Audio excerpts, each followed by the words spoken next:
volvimos, la primera tanda, se fue la primera tanda, estábamos escuchando una canción de Oculto de la banda La Nota Ignota. Bueno, agradecemos porque sabemos que han pasado por acá por la Vecindad Radio y si nos están escuchando les mandamos un fuerte abrazo. Ya tenemos en línea a nuestro primer entrevistado de la tarde-noche. Él se llama Nicolás Betromile, ya pasó por la telefónica de la Vecindad Radio y lo volvimos a convocar porque mañana, 1 de junio, hay una convocatoria enfrente al Congreso bajo el lema La Cultura al Congreso, para que Nico nos cuente cómo está todo este tema. Nico, Jime y toda la Vecindad Radio te saludan, ¿cómo andás? Hola, ¿cómo les va? Muy bien, ¿y vos? Agradecer un montonazo les quiero agradecer porque la verdad que ustedes siempre están ahí súper presentes y con muchas ganas de indagar y saber cómo está la situación de la cultura. La verdad me pone muy feliz. Ay, no, a mí me pone feliz que cuando yo te escribo me decís, sí, dale, Jime, vamos para adelante. Porque la verdad es que una cosa es, yo sigo en Instagram a Unidos por la Cultura, pero bueno, una cosa es leer las publicaciones que hace, seguirlas, repostearlas, digo, yo las subo todo el tiempo a mis historias, pero bueno, otra cosa es hablar con alguien que está todo el tiempo con este tema y que nos cuenten de primera mano en qué situación estamos.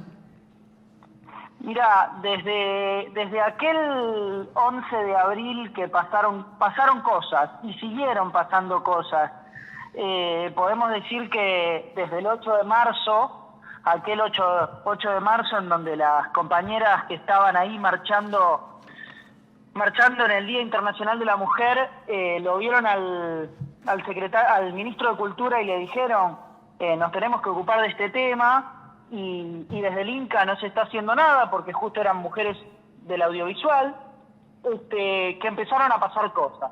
Primero, bueno, esa intervención al ministro de Cultura el 8 de marzo fue clave para empezar a escribir una historia distinta.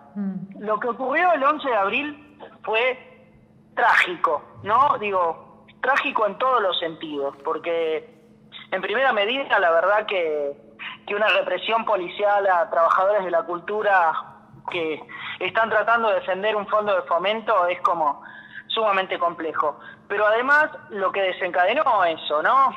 Desencadenó en que Puenzo no quiera renunciar, en que el presidente lo tenga que echar. Después de 25 años que un presidente no tenía que despedir a un subsecretario, es como muy loco, ¿viste? Sí. Muy, muy compleja la situación.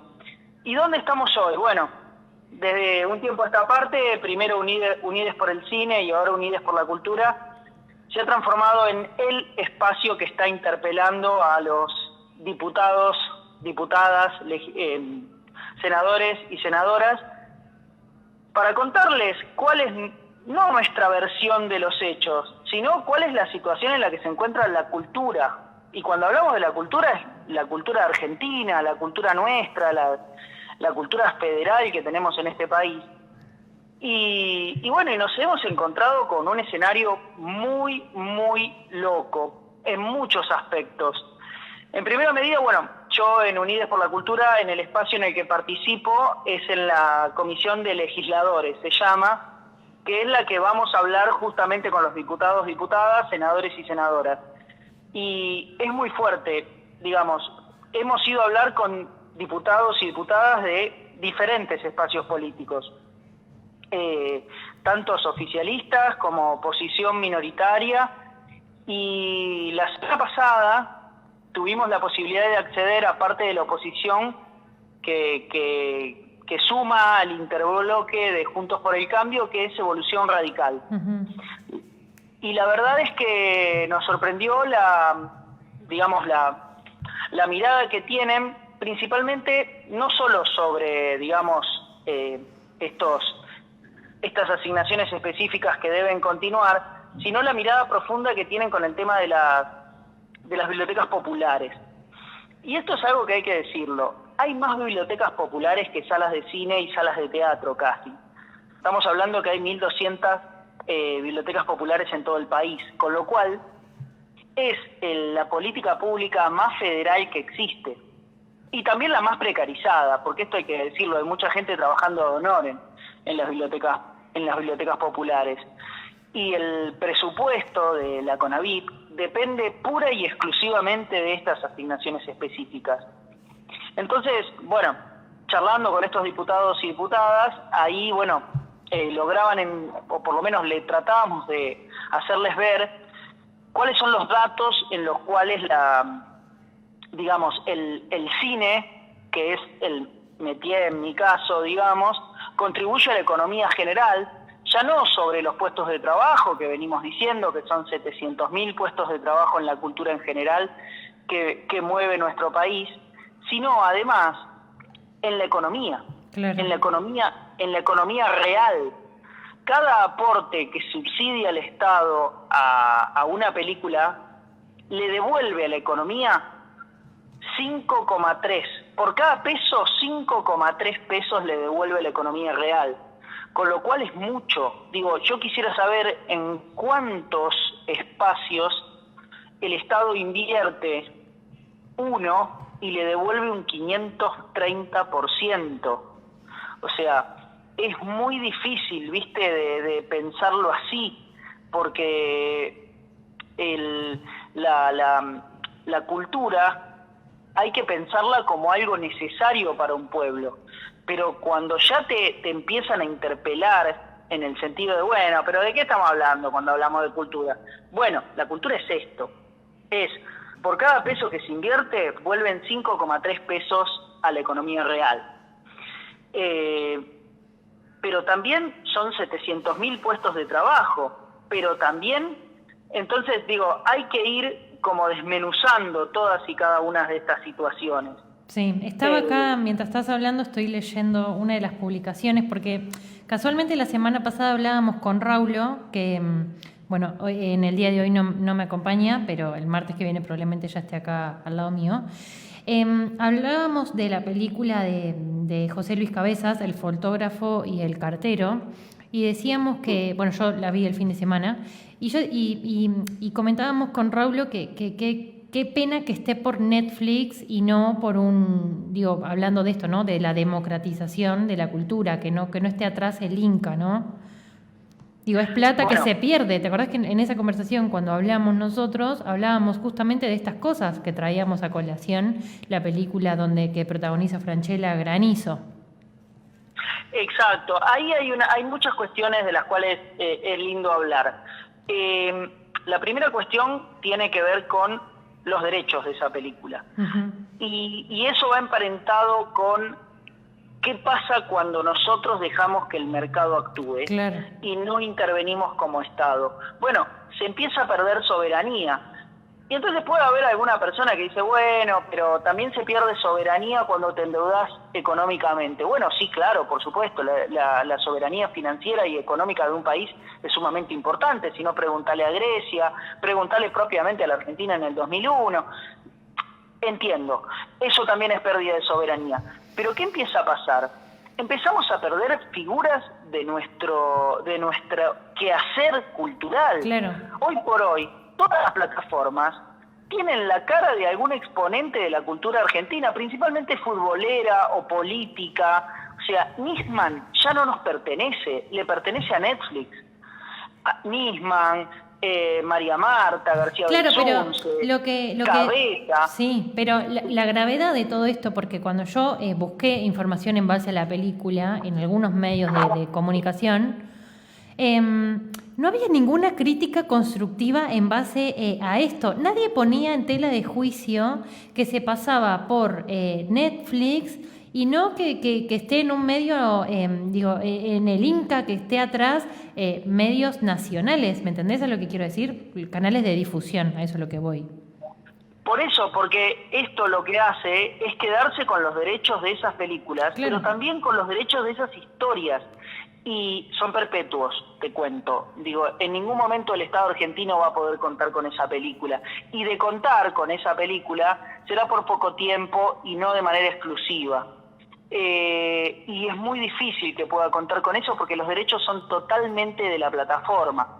Y así no solo pasa con eso, pasa con las historias que se cuentan de manera cotidiana. Y nos ha pasado con muchas películas, porque A ver, la plataforma es una evolución del mercado. No es que antes no había ningún pez gordo o monje negro que nos venía a robar la cultura. También existía.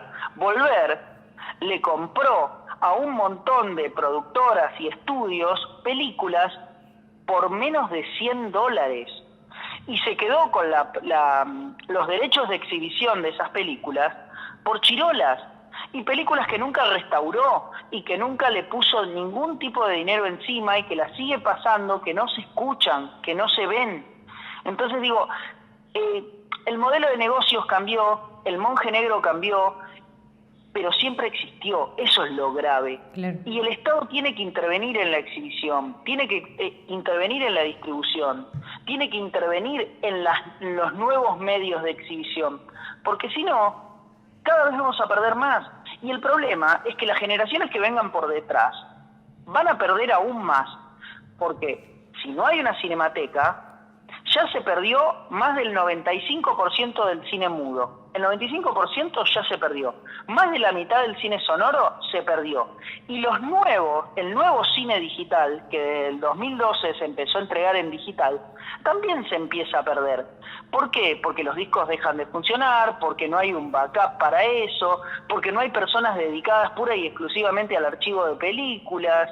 O sea, las pocas que hay no pueden trabajar a 25 manos para sostener las películas. Ni siquiera tenemos un acervo audiovisual bien cuidado. Entonces, son un montón de cuestiones en donde la cultura, nosotros no decimos solamente resistamos y que los fondos se sostengan. No, decimos hay que sostener los fondos, hay que generar sustentabilidad, hay que hacerlo crecer, hay que hacerlo inclusivo, federal, con perspectiva de género y protegiendo el material a futuro, porque eso es lo que en definitiva también sostiene la cultura. Es si yo puedo contar lo que contaban mis ancestros, sostengo a la cultura de este pueblo, de este lugar. Ahora, si esa cadena se corta, deja de existir. Sí. Es que es muy cómico, ¿no? Volviendo a la publicación, que dice, es verdad que nadie se pregunta, ¿no? Es verdad que nadie quiere ver cine nacional. Digo, y en realidad hay que preguntarse, ¿dónde ver cine nacional? Exacto. Digo, ¿es tan cierto como eso? Exacto. Lo primero que uno tiene que pensar a la hora de reflexionar sobre por qué el argentino no ve películas argentinas que después terminan siendo premiadas en el mundo, es fácil. Es porque acá no tuvo la oportunidad de verlas. Mira, yo te cuento de una película que cuando te la nombre no te la vas a acordar probablemente, o si te la acordás, vas a sonreír y no mucho más que eso porque la escuchaste nombrar. Una película que ganó un premio de revelación en un festival clase A, un festival europeo clase A, que se llama Temporada de Patos. Acá estuvo 1 semana y media en cartel, no más. Nadie se la acuerda. Una película que fue premiada en un festival clase A, pero que además multipremiada en un montón de festivales más pequeños. Entonces digo, ahora es fácil decir, bueno, pero yo vi Relatos Salvajes, yo vi El secreto de sus ojos, claro, pero esas películas tienen una base que le permite llegar al gran público porque está subsidiada por los canales de televisión. Son los mismos que sostienen al mercado y con los cuales nos podemos encontrar con algunas cuestiones que te llevan a pensar que la historia no es tan así. Que hay una frase que es muy buena, que la historia dice que la escriben los que ganan, no los que pierden. Y en El secreto de sus ojos hay una verdad absoluta sobre la condición en la que el asesino de la chica reaparece en la película como mano de obra barata de la dictadura, que no es verdad. O sea, puede ser verdad en esa historia, pero se toma como una referencia totalmente directa y que así era. Y no era tan así. O sea, la mano de obra barata podía ser, pero ahí no queda muy claro. Hubo una dictadura cívico-militar. O sea, entonces empiezan como a lavar ciertas cuestiones que tienen que ver con nuestra historia, que empiezan a maquillar esa historia, y eso también es complejo. Por eso digo, cambió el modelo de negocios. Lo que no cambió es que el negocio sigue siendo un negocio y deja de ser cultura. Claro. Sí, sí, que tranquilamente, o sea, puede serlo, digo, hay que tomar las riendas del asunto, nada más. Exacto, hay que situar a la persona correcta en el lugar correcto. Claro. O sea, no puede ser que las exhibidoras, hoy, las salas de cine, digamos, y las plataformas, no tengan una cuota de pantalla del cine local, del cine latinoamericano. Claro.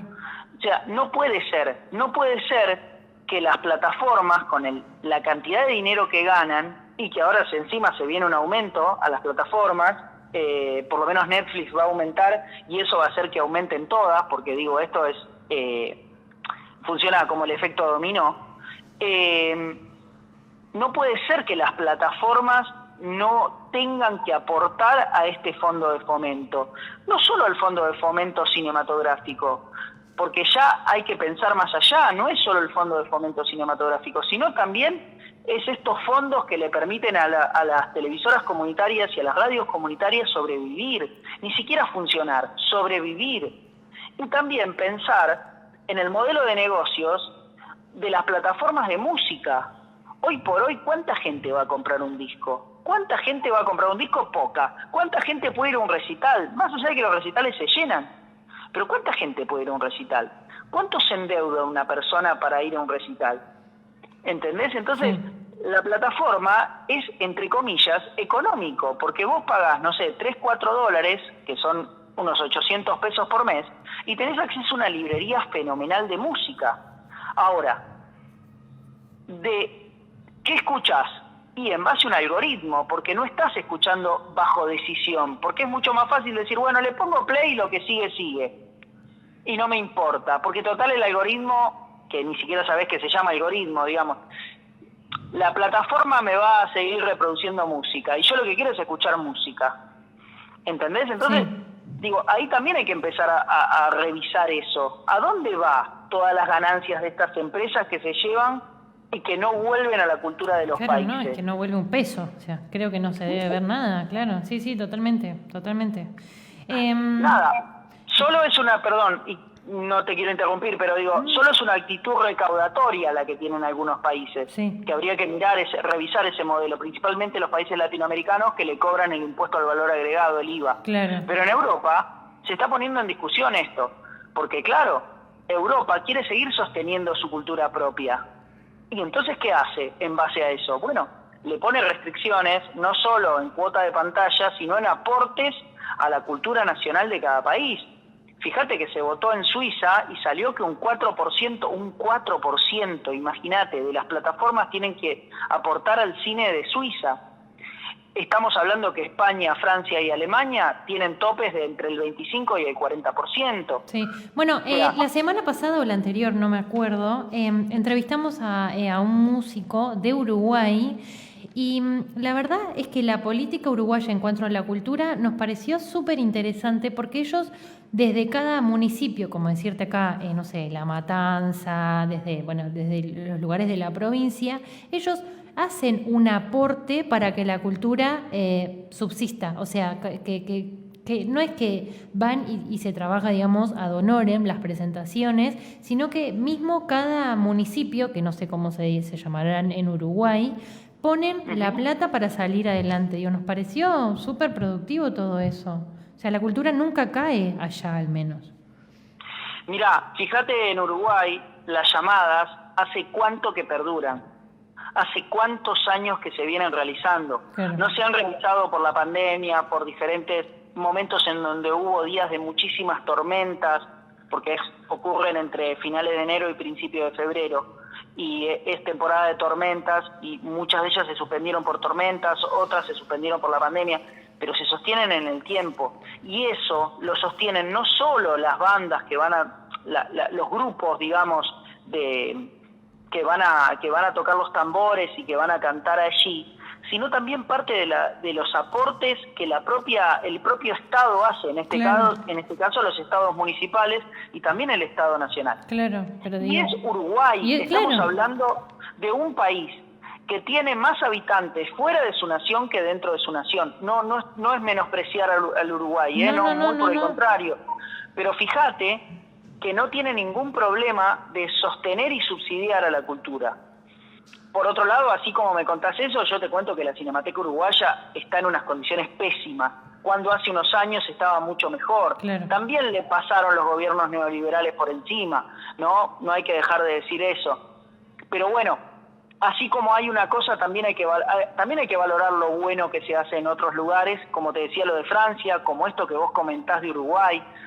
La verdad que la música en Uruguay es sumamente importante, es la construcción principal de su cultura. Sí. Y de su sustento cultural, porque no es lo mismo la cultura que el sustento cultural. Claro, por eso lo traigo a colación además porque es parte de América Latina, y me pareció un ejemplo muy, no sé, o sea, me gustó mucho todo lo que hablaba el músico. La verdad que estuvo muy interesante.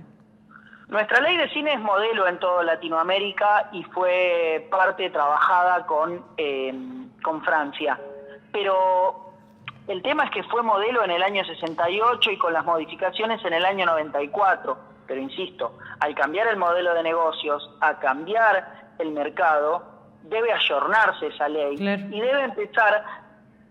Era una época, si nos ponemos a pensar, la década del 60, la década del 90, eran épocas donde se le reclamaba mucho al consumidor, ¿no? Es el surgimiento de los impuestos al consumo.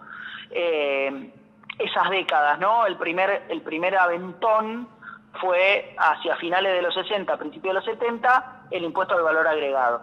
Después vinieron los ingresos brutos y después vinieron todos los impuestos al consumo. Hay que empezar a pensar modelos impositivos que no sean al consumo, que sean a la gran recaudación que tienen las empresas. Porque hoy por hoy, sacando, digamos, el impuesto del ENACOM, de estos impuestos específicos de los que estamos hablando, el impuesto a las entradas de cine y el impuesto a los videogramas grabados lo pagan los consumidores. O sea, yo voy a comprar una entrada de cine que vale 1.000 pesos y en realidad termino pagando 1.210. Claro, no, estamos poniendo mal el ojo. Claro, sí, estamos poniendo mal el ojo, claramente. Sí, totalmente. Claro, entonces se transforma en un impuesto impopular, porque la verdad que lo que hace es acrecentar el gasto que ya tengo por obtener cultura. Debería ser al revés, deberían absorber las empresas que no sean impuestos trasladables, que las empresas no los puedan trasladar y que los absorban en base a sus ganancias. Porque si no, es siempre el mismo. O sea, hoy por hoy nadie pierde, ¿entendés? Porque total, digo, desde la mirada empresarial y desde el Estado, nadie pierde. Ahora sí, el que termina perdiendo es el consumidor. Totalmente. Porque puede acceder a menores contenidos culturales debido a que tiene que sostener a esos contenidos culturales. Entonces, ahí es donde yo creo que este modelo tiene que cambiar. Hoy por hoy lo que se necesita es sostener los fondos, por eso la actividad de mañana, la idea es hacer una radio abierta y hacer intervenciones artísticas. Mañana a las 12 enfrente al Congreso, ¿no? Es la convocatoria. Exacto.